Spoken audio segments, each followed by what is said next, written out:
Yang naon tadi?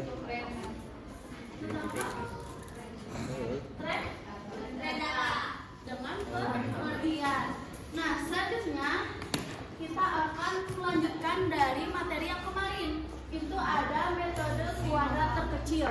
Di sini kita sudah masuk ke dalam hitungan ya. Jadi mohon diperhatikan. Nah, itu yang pertama ada mengorganisasikan data pasangan di mana X dan Y dalam bentuk tabel dan diagram bencar. Yang kedua, menentukan persamaan regresi linear sederhana dalam metode kuadrat terkecil. Dan yang ketiga, menafsirkan hubungan antara hubungan dua variabel dalam konteks kehidupan nyata.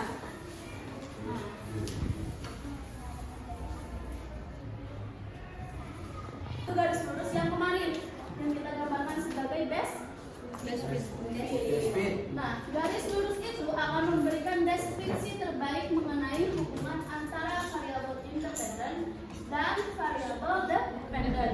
Apa coba variabel independen?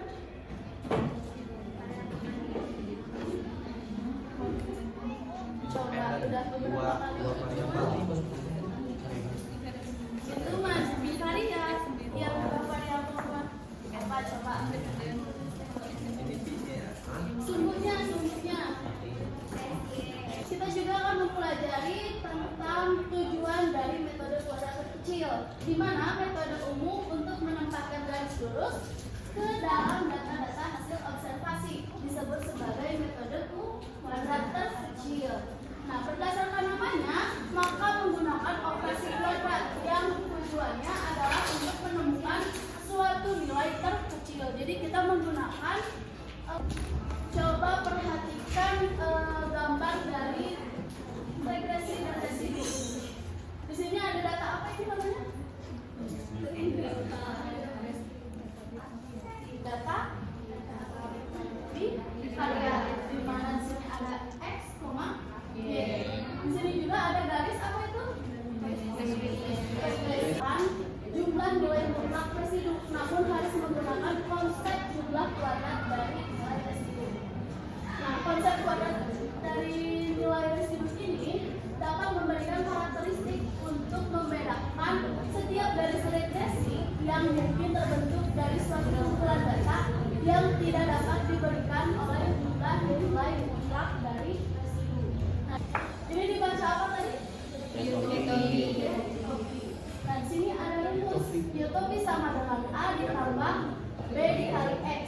Nah, bentuk persamaan di atas itu dibaca sebagai regresi Y atas Y, di mana utopi adalah nilai variabel dependen yang dapat diprediksi.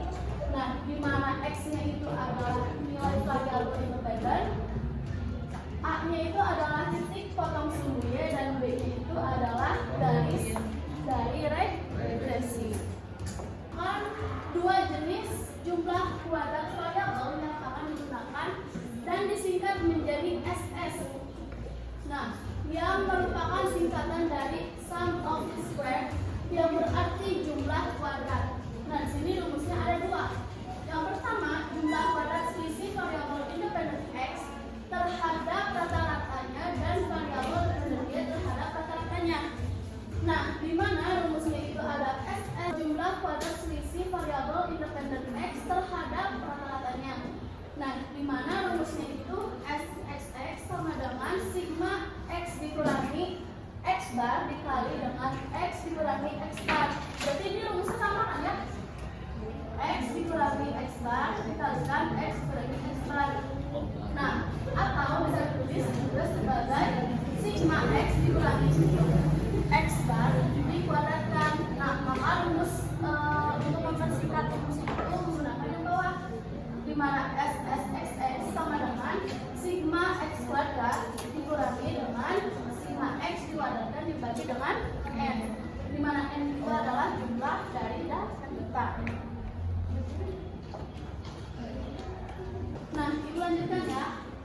Karena garis regresi linearnya itu rumusnya adalah utopi sama dengan A ditambah B dikalikan dengan X, dan titiknya itu X bar, Y bar dilalui garis tersebut tersebut, maka dapat disubstitusikan sehingga menjadi ini bentuknya. Y topi sama dengan A. Ini ibu langsung menggunakan Excel. Kalau kalian mungkin manual pas ujiannya. Nah, hari ini ada jamnya, jam berapa, terus itunya nilainya berapa. Sampai sini, coba ibu mau tanya. Analisis korelasinya gimana?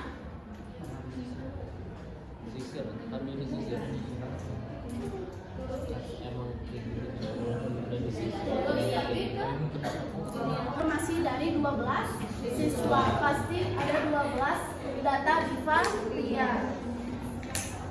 Nah, ini pertanyaannya, apakah diagram pencarian memberikan indikasi bahwa ada hubungan linear antara rata-rata waktu untuk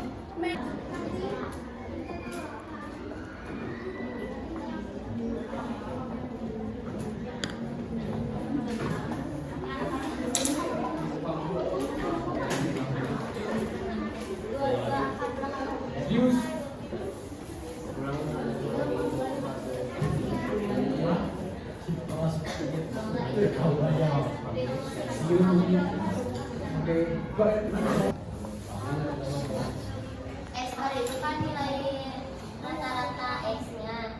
Jadi dijumlahi nilai X-nya terus dibagi banyaknya siswa. Hasilnya segini. Dibagi juga. berarti yang X itu untuk apa? Rata-rata apa itu? 3,93 Rata-rata waktunya. ya. Berarti kalau yang lebar Rata-rata nilai. rata-rata nilainya berarti 74,33. Tepuk tangan dulu. Nah, selanjutnya yang nomor 2.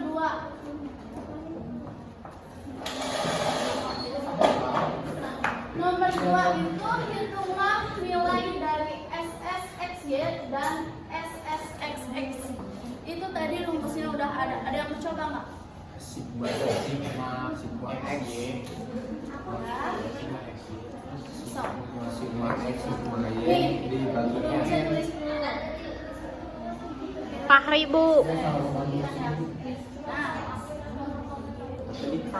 yang itu. Terus yang ini sama yang ini. Ada yang mau coba nggak? Sigma itu jumlah.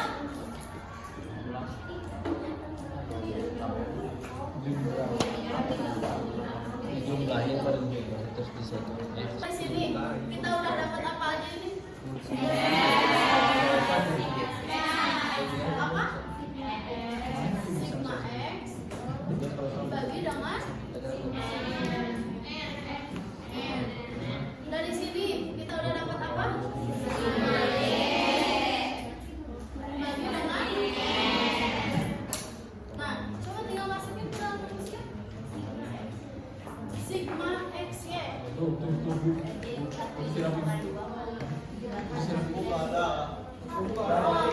ada yang mau aja sama misi Y. Berarti kan kita harus perhatikan dulu kan yang ada di sumbu X dengan sumbu Y. Nah, berarti kita cari dulu X-nya dulu. X dikali Y itu 4,4 dikalikan dengan 81. Kemudian ditambah berapa ini? 6,2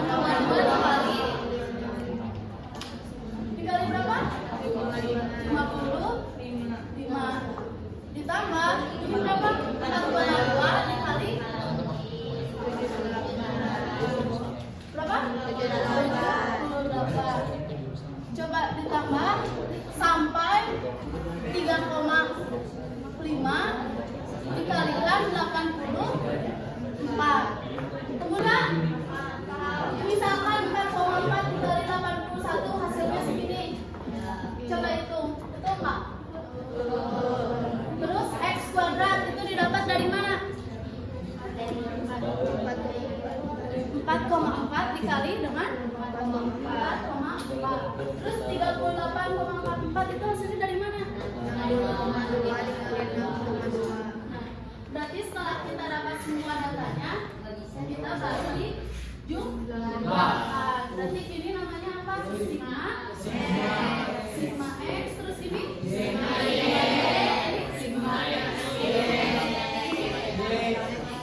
X.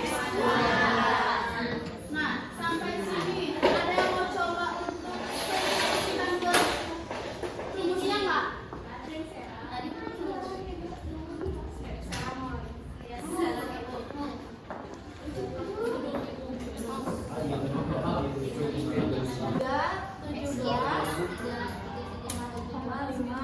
Dikurangi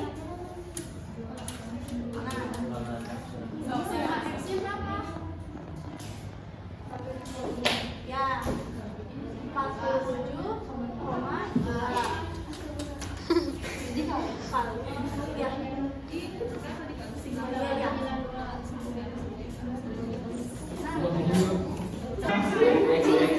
Bu, yang sebelah kanannya Bu, lihat Bu. Kiri.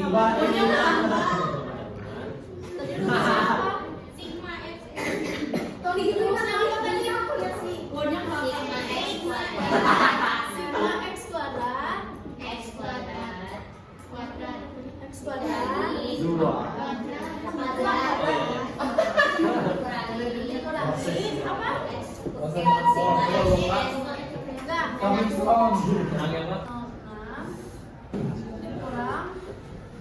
Bagian C, hitunglah nilai B atau gradien dari garis regresi. Di mana tadi apa rumusnya? Cara mencari B? XXS Apa? SSX itu rumus Apa dulu? Coba.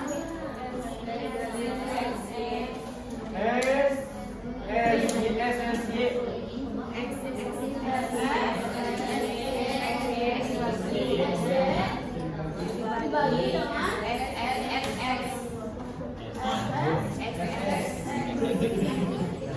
Nah, SSXY itu hasilnya berapa?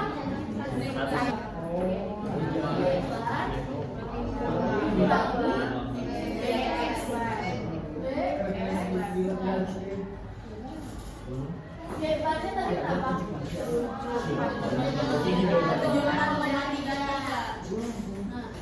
74,33 dikurangi B-nya tadi berapa? 6,4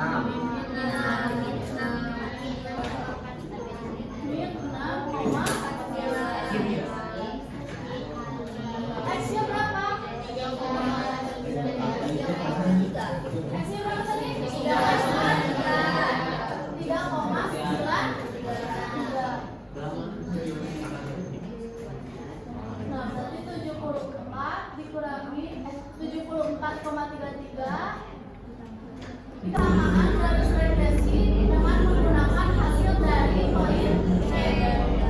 Coba persamaan regresi tadi rumusnya apa?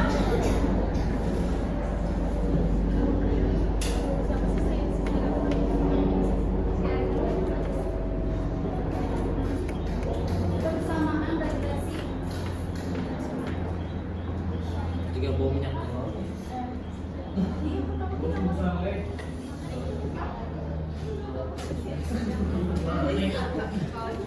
Dimoli ya berarti. Dimoli. Rumusnya apa?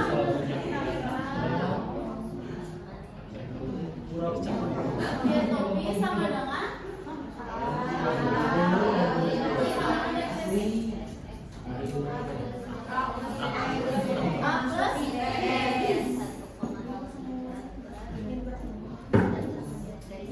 Coba A-nya yang mana? 99,3 ditambah B-nya mana? Ini 6,49. X-nya yang mana? Arti nilai A dan B yang ditemukan pada nomor 3. Coba cari nilai A-nya berapa?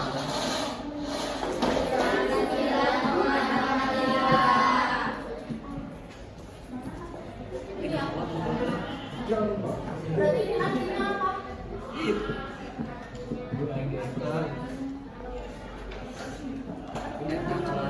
16 ya dan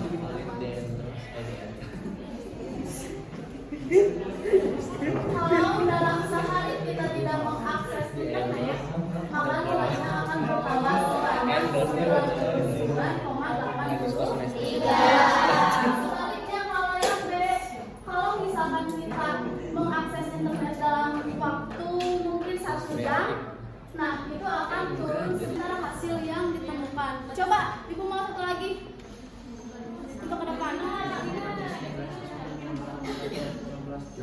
Hah? 16 jam per harinya.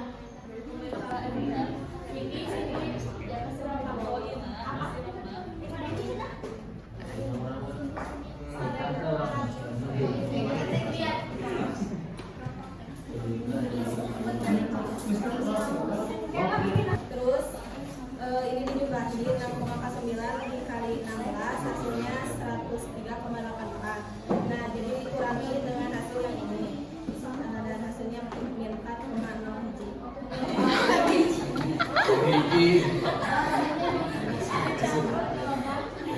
Pada sini, perhitungannya betul nggak? Tepuk tangan. Nah, coba ibu tanya, kalau misalkan menggunakan media sosialnya itu selama 16 jam, terus hasilnya nilainya itu negatif 4,01, memungkinkan nggak? Kenapa? memungkinkan apa aja sih? Memungkinkan nggak nilainya itu negatif 4,01? Mungkin Bodoh. mungkin banget Bodoh. Ada yang lain nggak?